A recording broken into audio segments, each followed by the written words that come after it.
Welcome to my remake of set 6075, the Wolfpack Tower from the early 90s. This was one of my favorite castle sets back when I was a kid, so I thought I'd just give remaking it a try.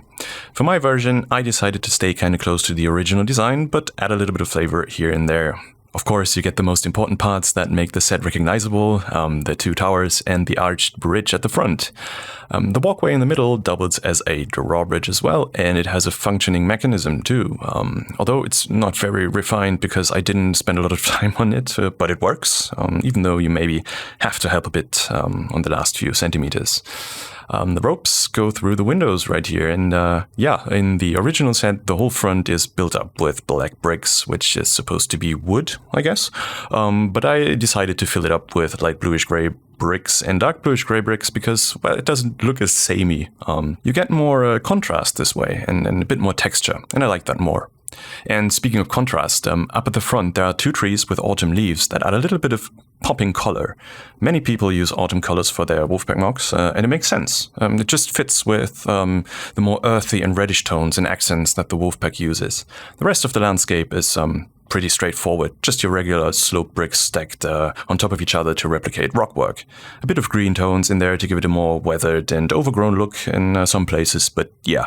In the original set, there's only those two big ugly rock pieces that make up the terrain, but I didn't want my tower to directly rise out of the water, so I first built some terrain, a kind of plateau or little island, and then put the tower on top of it. I kept the whole build open up like it is in the original set because I kind of like the look, and unfortunately it also means that, like with the original set, you don't get a lot of interior space. You can pose minifigs in a few spaces here and there, but there is not much room for play, like at all. For the build itself, I always imagine it to have been a little outpost that was abandoned and kind of turned into a ruin until the Wolfpack discovered it and fixed it up with mostly wooden structures.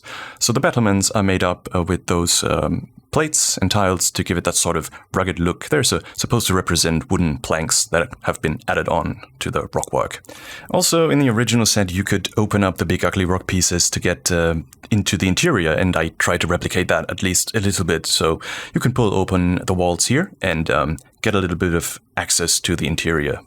Emphasis lies on a little bit because, well, I have small and skinny hands, so it's easier for me to get in there. But it's just, I don't know, I kind of wanted to keep the function, but it is not really adding that much to it. The tower towards the back is also built up with a mix of grey and dark grey and a bit of greenery or vines or whatever, just framing the little window, and just to add to that overgrown forest ruin charm. Then you get the wooden plank tile and plate construction again to form the battlements, and then there's the iconic slanted roof that gives both towers their signature look. I really love the modified angled brick that is used in the original set and that I used as well. It's unfortunately a discontinued piece. I think it hasn't been around since the late 90s, so that's kind of a shame. It's a very useful piece. And moving on to this side of the build, there's some more terrain with this little tree sticking out there. And the most interesting part is actually this little hidden entrance in the rockwork. You can pull this section out and then you get some more access to the interior.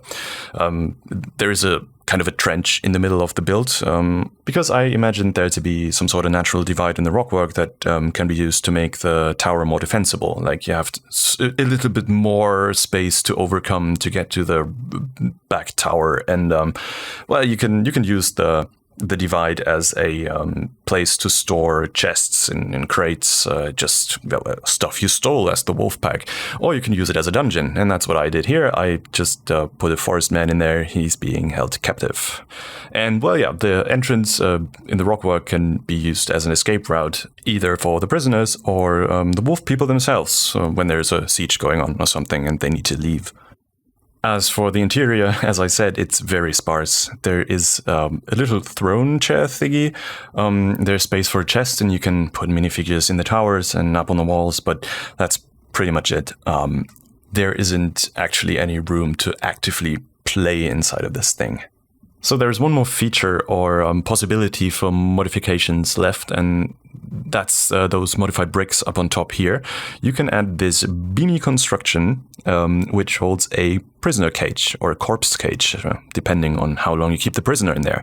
That's just it. I don't know how good it looks. I feel like the cage is a little bit too big for the overall construction. It might look a little bit unbalanced if you keep it on there, but I just still wanted to include it. I don't know, let me know what you think. So now that we're done with the build, let's take a closer look at the minifigures.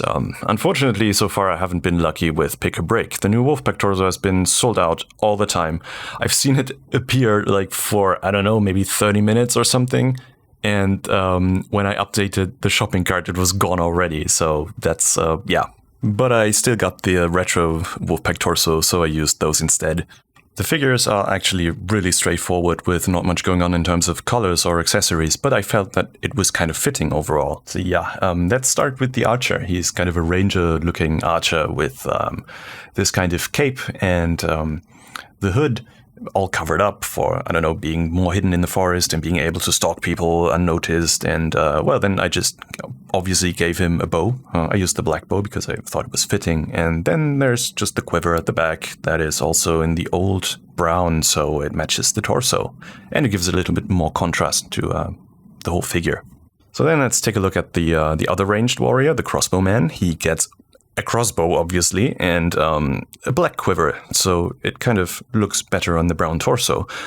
He also gets these dual molded legs, which I really like. They look really good and add some more variation. And then there's, of course, the old medieval hood piece, which is so good looking, and I really wish that LEGO would bring them back. And this guy here is essentially the same figure. He gets the torso with black arms as well, and also those dual molded legs. As a weapon, I gave him a short sword, and he also has his face covered with this bandana or neckerchief piece, so he looks more like a bandit. Then we get these two basic bandits with the brown armed Wolfpack torso and just black legs. They both get axes, although one of them could be also using a spear or maybe daggers. They're just supposed to be your standard men-at-arms. This guy here has managed to get a helmet somewhere, and the other guy has also this kind of neckerchief or bandana to cover his face. And then, last but not least, there is the Wolfpack leader, this barbarian-looking fella. For him, I used the Mandalorian armorer and just turned the torso around because I thought it looked very well with this kind of pelt covering the front. And, well, then I obviously added a different head and hairpiece and the cape.